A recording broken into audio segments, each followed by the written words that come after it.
Hello friends, welcome back to Subject Learners. So, the topic of the video is The Rule of the Road, which is written by A.G. Gardiner.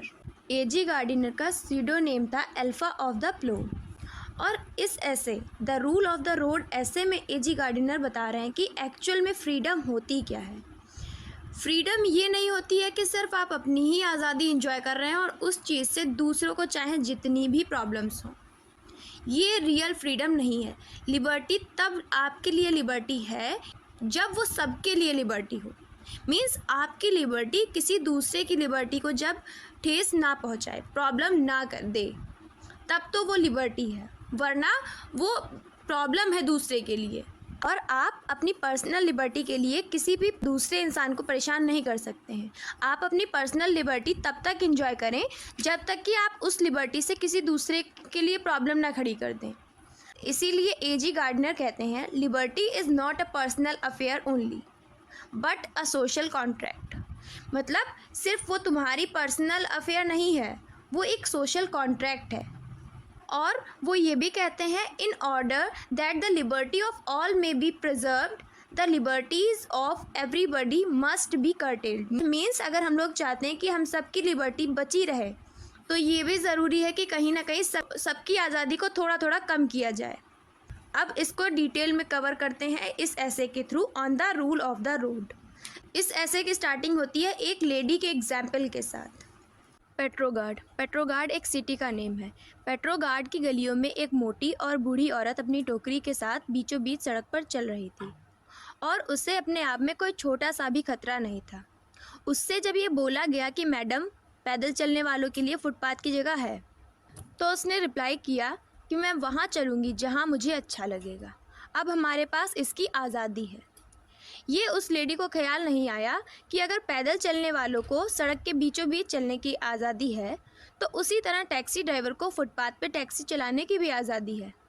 और ऐसी liberty का result universal chaos होगा। Means सब कुछ mismanaged होगा। सब लोग एक दूसरे की रास्ते में आएंगे और कोई भी कहीं नहीं पहुंचेगा। मीन्स कोई भी अपनी डेस्टिनेशन पे नहीं पहुंचेगा। और तब इंडिविजुअल लिबर्टी सोशल एनार्की बन जाती है। मीन्स सबकी लिबर्टी, सबकी पर्सनल आज़ादी सामाजिक रूप से अशांति बन जाती है। इस टाइम खतरा है कि कहीं लोग भी उस बास्केट वाली लेडी की तरह आज़ादी के नशे में न डूब जाएं। और ये सब ठीक वैसा ही है जैसे हमें खुद को ये बातें याद दिलानी चाहिए कि सबकी लिबर्टी बनी रहे। इसके लिए ज़रूरी है कि सबकी लिबर्टी थोड़ी थोड़ी कम भी की जाए। जब पुलिसमैन किसी चौराहे पे बीच में आ जाए और अपना हाथ उठाए, तब हमें वहाँ पे ये नहीं लगना चाहिए कि वो हमारी आज़ादी को छीन रहा है। हमें ये लगना चाहिए कि वो लिबर्टी को ही सिंबलाइज़ कर रहा है, वो आज़ादी को ही सिंबलाइज़ कर रहा है, ना कि टिरेनी को, यानी अत्याचार को। हो सकता है आप जल्दी में हो और आपको अपनी कार को इस तरह रोके जाना पसंद ना आए, और अपनी कार को इस बदतमीज़ी के साथ रोका जाना, इस रूडनेस के साथ रोका जाना, ये आपको फील कराएगा कि आपकी लिबर्टी, आपकी आज़ादी को वायलेट किया जा रहा है। आपने खुद कुछ रिडक्शंस एक्सेप्ट किए हैं। मीन्स आपकी आज़ादी में कुछ कमियां आपने खुद से एक्सेप्ट की हैं ताकि आप ऐसे सोशल ऑर्डर को एंजॉय कर सकें जो कि आपकी लिबर्टी को रियलिटी बनाती है। मीन्स कि कोई एक तो इतनी लिबर्टी नहीं चाहता कि जब वो ड्राइव कर रहा हो तो उसे कोई रोके, या ये भी नहीं चाहता कि कहीं ट्रैफिक भी लगे, जो कि पॉसिबल ही नहीं है। लेकिन अगर ऑफिसर उस ट्रैफिक को कंट्रोल करने के लिए आपको 2 मिनट रोक रहा है तो बस इसलिए कि आपकी लिबर्टी दूसरों के लिए प्रॉब्लम ना बने और आप भी बाकी लोगों की तरह अपनी अपनी लिबर्टी इंजॉय कर सकें। लिबर्टी सिर्फ एक पर्सनल अफेयर नहीं है बल्कि एक सोशल कॉन्ट्रैक्ट है, सामाजिक समझौता है। Liberty is not a personal affair only but a social contract. जब आपकी आज़ादी दूसरे की आज़ादी में प्रॉब्लम्स डाल रही हो तो आपको उस आज़ादी में कुछ ना कुछ रिडक्शंस एक्सेप्ट करने होंगे। ऑन द अदर हैंड, जब आपकी आज़ादी किसी दूसरे की आज़ादी में कोई प्रॉब्लम नहीं डाल रही है, then you can enjoy it in your own style. आगे फिर गार्डिनर कहते हैं, अगर मैं चूज़ करूं कि मैं सड़क के नीचे एक ड्रेसिंग गाउन पहन के जाऊं लंबे बालों के साथ और बेयर फीट, कौन मुझे क्या कह लेगा, कौन मुझे मना कर लेगा? आपके पास लिबर्टी है मुझ पे हंसने की, लेकिन मेरे पास ये भी आज़ादी है कि मैं आपको इग्नोर कर दूं। मुझे आज़ादी है कि मैं अपने हेयर्स को डाई कर लूँ, मीन्स कोई भी कलर कर लूँ, चाहे वो गोल्डन ही कर लूँ, अपनी मूछें हटवा दूँ जो कि मना है वैसे, या मैं बड़ी सी हैट पहन लूँ, एक ओवरकोट के नीचे सैंडल्स पहन लूँ, या रोज़ देर से सोऊं जल्दी से उठूं, कोई मुझसे क्या कह देगा, कोई मेरा क्या कर लेगा। मैं अपनी पसंद को फॉलो करूँगा और किसी से नहीं पूछूंगा। मुझे ज़रूरत नहीं है आपसे पूछने की कि क्या मैं मटन के साथ मस्टर्ड खा लूँ, और आपको भी ज़रूरत नहीं है मुझसे पूछने की कि मैं प्रोटेस्टेंट हूँ या कैथोलिक, या ये कि मैं एक गोरी लड़की से शादी करूँगा या एक काली लड़की से। चाहे मैं वर्ड्सवर्थ की जगह एला व्हीलर विलकॉक्स को पसंद करूं या सैंडी गैफ की जगह शैम्पेन को, ये मेरी पर्सनल आज़ादी है और इससे किसी दूसरे की आज़ादी पे कोई इफ़ेक्ट नहीं पड़ रहा है, तो इसमें कोई बोल भी नहीं सकता और कोई मेरा कुछ कर भी नहीं सकता। वर्ड्सवर्थ और एला व्हीलर विलकॉक्स ये राइटर्स हैं और सैंडी गैफ और शैम्पेन जो है वो ड्रिंक्स हैं। आप और मैं इन सभी डिटेल्स में खुद को सेटिस्फाई करते हैं और किसी की परमिशन नहीं लेते हैं। हमारे पास रूल करने के लिए एक पूरी किंगडम है और हम वो कर सकते हैं जो हम अपनी लाइफ के लिए चूज़ करते हैं। चाहे हम खुद को बेवकूफ़ दिखाएं या होशियार, चाहे मैं हार्श होकर बात करूं या सॉफ्ट होकर, चाहे नॉर्मल रहूं या इननॉर्मल रहूं, लेकिन जैसे ही हम अपनी किंगडम से बाहर आते हैं तो हमारे एक्शन की पर्सनल आज़ादी दूसरे लोगों की आज़ादी पर डिपेंड हो जाती है। मीन्स हमारी आज़ादी दूसरों की आज़ादी से जुड़ी हुई है। हो सकता है मुझे आधी रात से सुबह तक ट्रोम्बोन प्रैक्टिस करना पसंद आए। अगर मैं पहाड़ों के ऊपर जाकर ऐसा करूं तो मैं खुद को खुश कर सकता हूं, लेकिन अगर मैं यहाँ इस मोहल्ले में ऐसा करूं तो सड़कों पे मेरे पड़ोसी मुझे ये याद दिलाएंगे कि ट्रोम्बोन बजाने की मेरी आज़ादी से उनकी शांति से सोने की आज़ादी को मैं इंटरफेयर कर रहा हूँ। दुनिया में बहुत सारे लोग हैं और मुझे अपनी कुछ आज़ादी छोड़नी होगी ताकि मैं दूसरों की आज़ादी का सम्मान कर सकूँ। हम सब ये बात भूल जाते हैं। अनफॉर्चुनेटली हम अपनी कंपैरिजन में दूसरों की कमियों के बारे में ज़्यादा अवेयर होते हैं, उनकी कमियां ज़्यादा जानते हैं। मीन्स अपनी तो कमियां हमें दिखाई नहीं देती हैं, लेकिन दूसरों की सारी कमियों का हमें पता होता है। हम लोगों को पता होना चाहिए कि लोगों के होने से हम लोग भी हैं और तभी सरवाइव भी कर रहे हैं, चाहे उनसे रिलेशन हमारे कैसे भी हों, स्वीट हों, बेटर हों, कैसे भी हों, लेकिन वो लोग हैं तभी हम भी हैं, हम हैं तभी वो भी हैं। फिर राइटर अपनी लाइफ की एक छोटी सी स्टोरी बताते हैं। एक गांव का रेलवे स्टेशन था, वहाँ पे एक ट्रेन में मैं जाकर बैठ गया और पढ़ने के लिए एक बुक ले ली। बुक क्या, ब्लू बुक थी वो, और मैं उसे प्लेज़र के लिए नहीं पढ़ रहा था। सच तो ये है कि मैं ब्लू बुक कभी भी प्लेज़र, कभी भी आनंद के लिए मैं पढ़ता ही नहीं हूँ। अगर आप इंटरटेनमेंट या प्लेज़र के लिए रीड कर रहे हो तो आपको कोई फ़र्क नहीं पड़ेगा कि आपके आसपास क्या हो रहा है, कितनी आवाज़ें आ रही हैं।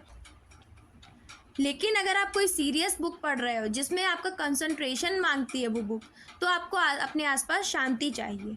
अगर ऐसे ही मुझे इंटरटेनमेंट के लिए पढ़ना हो तो मैं ट्रिस्ट्रम सैंडी या ट्रेजर आइलैंड्स को भी एंजॉय कर सकता हूँ। लेकिन जब आप किसी एक चीज़ को एक टास्क की तरह पढ़ रहे हैं तब आपको शांत जगह चाहिए, और वही मुझे नहीं मिली।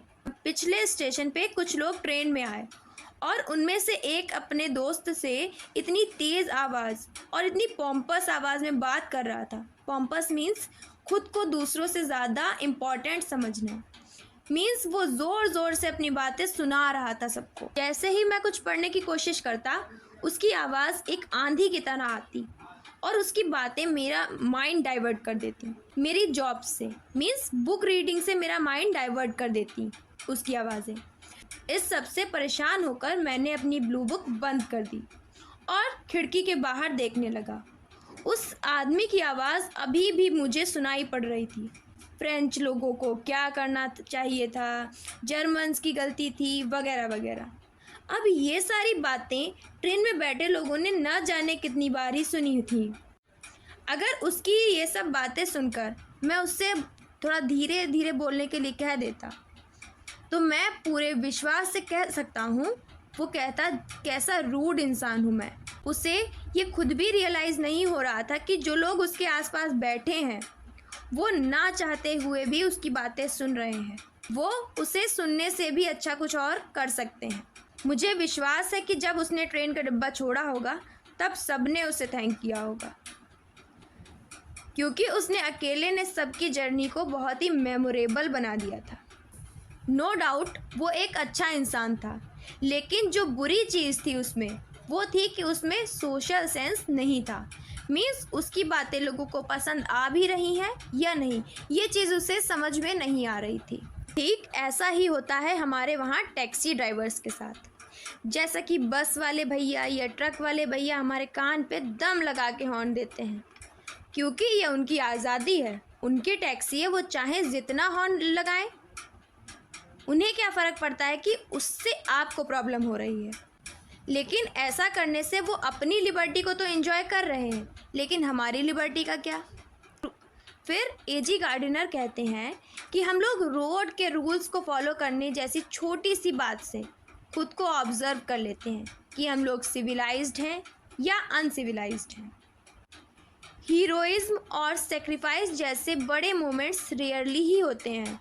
मीन्स ऐसे मोमेंट्स हमें बहुत ही कम मिलते हैं, बहुत रेयर मिलते हैं, जब हम अपनी ग्रेटनेस या सेक्रीफाइस जैसी चीज़ें दिखा सकते हैं। कुछ छोटी छोटी आदतें होती हैं लोगों से मिलने की, उनसे बात करने की, जो कि बड़ा डिफरेंस बनाती हैं और या तो जर्नी को अच्छा बना देती हैं या फिर बेकार कर देती हैं। मीन्स अगर आप किसी जर्नी पे सिविलाइज्ड रहेंगे तो आपकी और सबकी जर्नी अच्छी रहेगी। ऑन द अदर हैंड, अगर आप भी उस इंसान की तरह, ट्रेन में बैठे इंसान की तरह आप भी अपनी कहानियाँ ज़ोर ज़ोर से बताएंगे, तो आप अपनी तो आज़ादी इंजॉय कर रहे हैं, लेकिन दूसरों की जर्नी वहाँ पे आप ख़राब कर देंगे।